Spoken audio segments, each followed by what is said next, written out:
Hola a todos y todas, bienvenidos y bienvenidas a mi canal. El día de hoy quiero conversar sobre un tema que de alguna manera ya hemos tocado en otros escritos, en otros videos, pero creo que debe ser conversado desde diversos ángulos.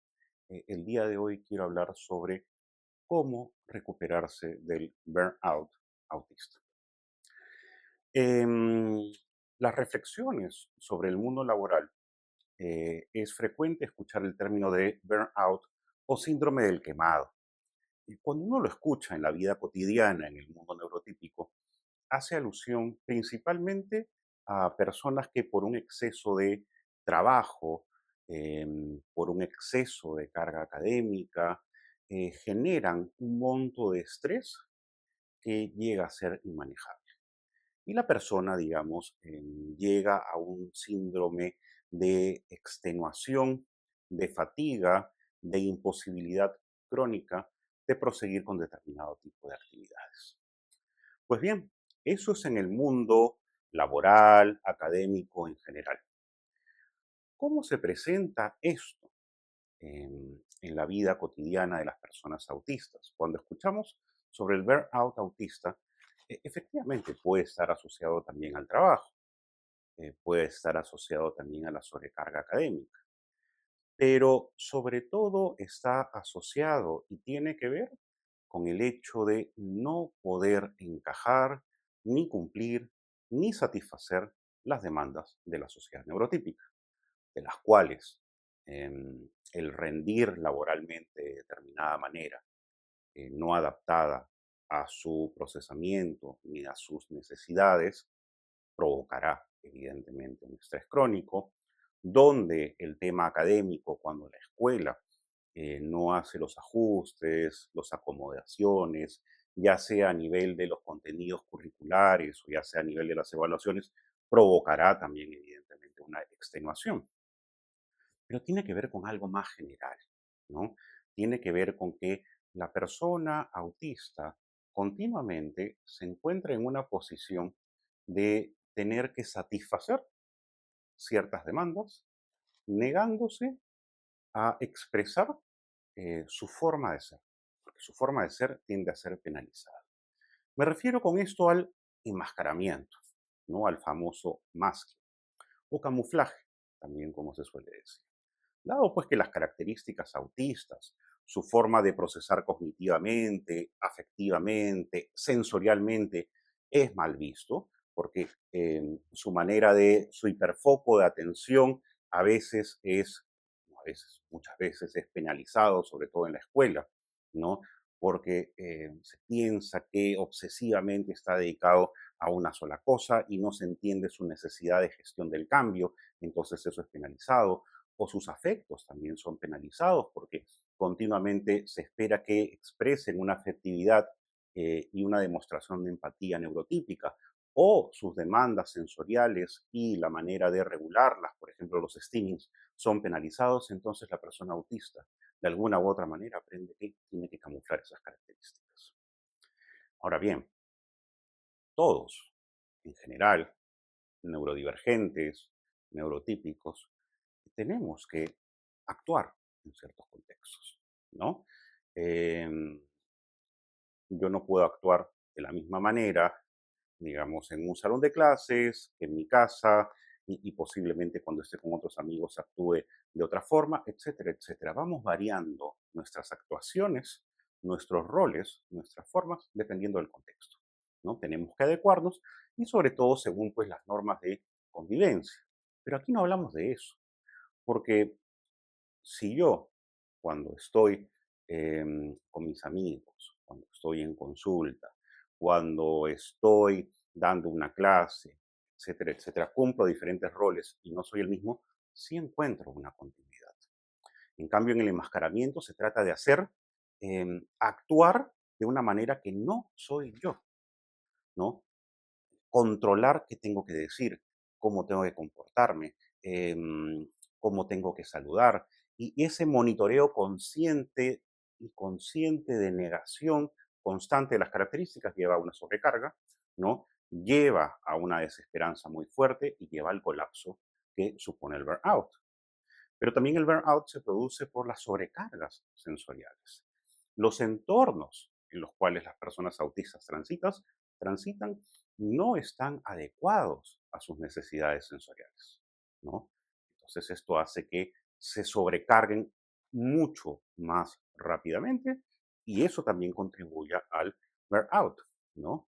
Contribuye al burnout también, como dijimos al inicio, que las funciones ejecutivas de las personas autistas, recordemos que funciones ejecutivas son todas aquellas que tienen que ver con planear una meta a futuro, ¿no? Y poder realizar, ¿no? A través de ciertos medios, la manera de conseguirla. Bueno, la planificación, el cómo ejecutar una tarea, el cómo proceder en una persona autista es distinta y muchas veces se sobrecargan porque la manera en las cuales les son demandadas o pedidas que hagan ciertas tareas, ya sea escolares, ya sea laborales, ya sea en la vida cotidiana, no están adaptadas a sus formas de poder procesar, ¿no? También, digamos, el hecho de no encontrar una comunidad, el no encontrar otras personas autistas como esa persona, tiende a em, fomentar el sentido también de soledad, de exclusión, de aislamiento, de desesperanza, ¿no?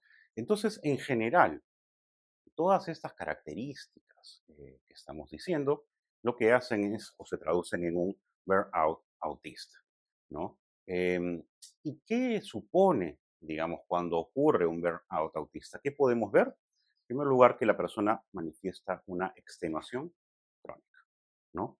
Y esa extenuación crónica hace que se pierdan ciertas habilidades que la persona ya tenía. O sea, la persona deja de poder realizar ciertas actividades en la vida cotidiana que antes podía hacer, ¿no? Y la persona se vuelve más intolerante, digamos, a los estímulos y a las demandas del entorno. Entonces, mm, ¿qué es lo que podemos hacer frente a este panorama? ¿Cómo recuperarse, cómo recobrarse del burnout autista? ¿No? Sabemos que lo produce, sabemos, digamos, cómo se manifiesta. ¿Qué tenemos que hacer? Pues bien, aquí hay que hacer toda una am, reimaginación, ¿no? De todo el entorno. Es muy difícil, digamos, recobrarse o que las personas autistas puedan salir de un burnout o prevenir el burnout que debería ser eh, hacia donde deberíamos apuntar si la sociedad neurotípica, digamos, no comprende y valida las formas de ser y las características autistas. En primer lugar, un enfoque neuroafirmativo. Es decir, la persona autista debe saber que sus formas de procesar cognitivamente, afectivamente, sensorialmente, son parte de su ser. Algunas suponen un reto, sobre todo porque esta sociedad no está acomodada a esas formas, ¿no? Y que siempre alguna de sus características lo va a colocar en situaciones de discapacidad, ¿no? Por ejemplo, de alguna u otra manera, digamos, la manera como está estructurada, digamos, la sensorialidad autista, digamos, claro, uno puede usar, digamos, cascos que reduzcan el ruido o que lo cancelen, etcétera, etcétera, pero siempre de alguna manera uno no puede modificar todo eso, ni todos los entornos van a estar siempre adecuados, ¿no? Entonces, la persona se va a encontrar siempre frente a determinados retos. Pero la persona debe saber que incluso con esos retos hay formas en las cuales se pueden conseguir estrategias, pero también que su forma de procesar cognitivamente no es una forma errada, sino es una forma muy profunda de entender las cosas, que su manera de dar afecto, ¿no? Y de pedir afecto es una forma válida también, y que los retos sensoriales que pueden haber, ¿no? Son parte de sus características, parte de su neurología, no es algo que tenga que combatir, es algo a lo cual, digamos, se pueden encontrar herramientas, pero sobre todo hay que buscar acomodaciones, ¿no? En el lugar de trabajo, en la casa, en la escuela, ¿no? Tener ajustes, acomodaciones, ajustes razonables es una manera de ayudar a recobrarse de un burnout autista, ¿no? También, digamos, buscar el autocuidado. La persona autista debe saber, digamos, un poco qué cosas lo estresan más, para poder priorizar dentro de la lista de cosas que tiene que hacer durante el día, cuáles puedo hacer y cuáles no puedo hacer, cuáles puedo posponer, cuáles debo hacer en este momento. Es decir, digamos, lo que se llama comúnmente en la comunidad, digamos, de personas discapacitadas, cuidar las cucharas, ¿no? O yo prefiero la metáfora de la batería, digamos, del celular. Si yo sé que tengo esta batería y no puedo recargarla durante el día, mm, pues tengo que saber cómo, digamos, qué cosas puedo hacer y qué cosas no puedo hacer. A lo mejor no puedo ver tantos videos, tengo que chatear menos. Y si tengo que hacer ese día, digamos, videoconferencias, bueno, priorizo en esas videoconferencias, es priorizar para que no se me acabe la batería, ¿no?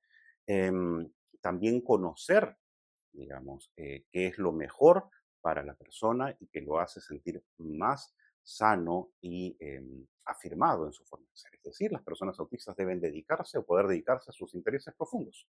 Esa es una manera también de salir del burnout.